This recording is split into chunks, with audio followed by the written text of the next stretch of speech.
बिलाल सब्जवारी जी, मैं शुरुआत आपसे करना चाहूँगा। आप दिल्ली में रहते हैं, दिल्ली को बहुत करीब से देखते हैं, लुटियंस ज़ोन को करीब से देखते हैं, संसद को करीब से देखते हैं और तमाम पॉलिटिकल पार्टियों की एक्टिविटी को बहुत करीब से देखते हैं।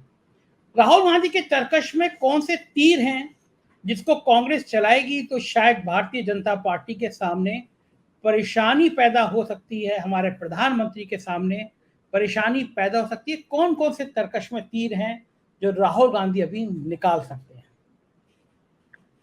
देखिए संजय भाई, टॉपिक बड़ा सब्जेक्टिव और ट्रिकी है।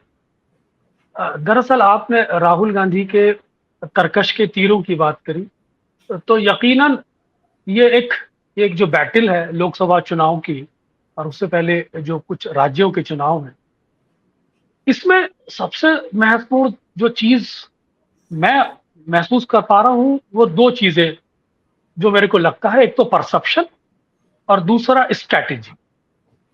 परसेप्शन के स्तर पर कांग्रेस को एक मैसेजिंग करने की जरूरत है कि इंडिया जो गठबंधन है वो पूरी तरह यूनाइट है। इस परसेप्शन को मेंटेन करने की जरूरत है और एट एनी कॉस्ट ये मैसेजिंग करने की जरूरत है कि इंडिया किसी भी तरह एनडीए से कमजोर नहीं है, क्योंकि भारतीय जनता पार्टी के स्ट्रैटेजिस्ट मौजूदा परसेप्शन जो डेवलप कर रहे हैं उसमें बार बार ये दिखाने की कोशिश कर रहे हैं कि एनडीए इंडिया से ज्यादा मजबूत है और इंडिया के अंदर बिखराव है। तो इस परसेप्शन को निरंतर काउंटर करने की जरूरत है। इस परसेप्शन की बैटल के अंदर किसी भी तरह कमजोर होने की जरूरत नहीं है, इसको रिकवर करते हुए चलने की जरूरत है। दूसरा जो महत्वपूर्ण मैं समझता हूं स्ट्रैटेजी कांग्रेस की क्या रहेगी। देखिए, हर स्टेट वाइज स्ट्रैटेजी रहेगी, लेकिन अगर लार्जर लेवल पर आप देखें तो भारतीय जनता पार्टी प्रधानमंत्री नरेंद्र मोदी के जिस चेहरे पर लड़ती है और उसकी जो बैकबोन है वो ओबीसी वोट बैंक का चंक है। तो कांग्रेस के स्ट्रैटेजी के अंदर ये किस तरह से इंडिया के पोल पे कैपिटलाइज हो ओबीसी वोट, किस तरह से ओबीसी को आप कैपिटलाइज कर सकते हैं इंडिया के पोल पर, इसके लिए आपको एक स्पेशल स्ट्रैटेजी बनाने की जरूरत है। इसमें अपने ओबीसी लीडर को फॉरवर्ड लाने की जरूरत है। उसमें नीतीश बाबू हैं, तेजस्वी हैं, लालू यादव हैं, अखिलेश यादव हैं। इन सब नेताओं को आगे लाने की जरूरत है ताकि ये ओबीसी जनगणना पर मुखर होकर बोल सके और ओबीसी जनगणना के सर्वे पर प्रधानमंत्री पर दबाव बनाए कि आप इसकी शुरुआत कराइए। ये एक इंपॉर्टेंट स्ट्रैटेजी का पार्ट हो सकता है। वहीं राहुल गांधी ने जो पिछले दिनों यात्रा की 3,500-4,000 किलोमीटर की, उसके अंदर जो कांग्रेस एक आइडियोलॉजिकल क्लैरिटी लाने की कोशिश की है उसने, वो भी काफी महत्वपूर्ण है।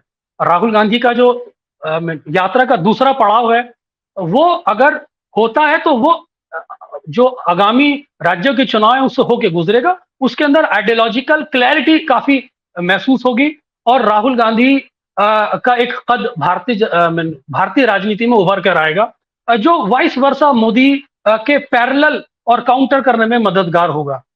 वहीं कांग्रेस को यह भी समझने की जरूरत है कि जो ग्रामीण पृष्ठभूमि है, जो काफी समय से एक बेरोजगारी और गरीबी की और महंगाई की मार झेल रही है, उस कॉन्स्टिट्यूएंसी को एड्रेस करने की जरूरत है। साथ ही साथ स्टेट वाइज स्ट्रैटेजी के अंदर जो उत्तर प्रदेश जो बहुत महत्वपूर्ण पड़ाव है उसमें योगी को घेरने की जरूरत है। वहां पर आपको स्ट्रैटेजिकली आपको जातीय समीकरण साथ के टिकट डिस्ट्रीब्यूशन करने की जरूरत है। साथ ही साथ योगी के खिलाफ एक इस तरह का महाज बनाने की जरूरत है कि वो सांप्रदायिक राजनीति के फलक पर ना जाकर खेल सकें और वो कहीं ना कहीं जातीय जनगणना, महंगाई और मुद्दों में फंस के रह जाएं।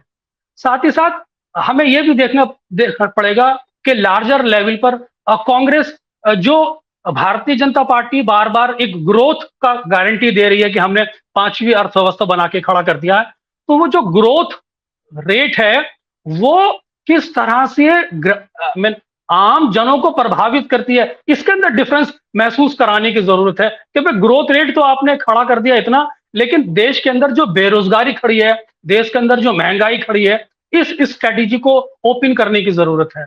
साथ ही साथ मैं महसूस करता हूं कि कांग्रेस घटक दलों को, कांग्रेस अपने घटक दल, खासतौर से इंडिया के घटक दलों को पूरी तरह यूनाइट करके रखने की जरूरत है, जिसमें कांग्रेस को अपने सेंट्रल रोल को निभाने की जरूरत है और एक खूबसूरत कोऑर्डिनेशन करने की जरूरत है।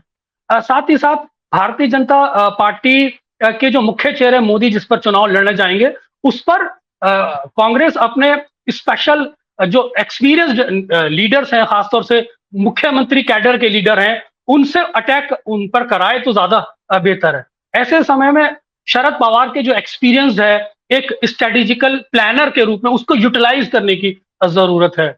ओबीसी राजनीति को मुखर होके लाने की, ऊपर लाने की जरूरत है। आरक्षण और जैसे मुद्दों पर मुखर होके बोलने की जरूरत है।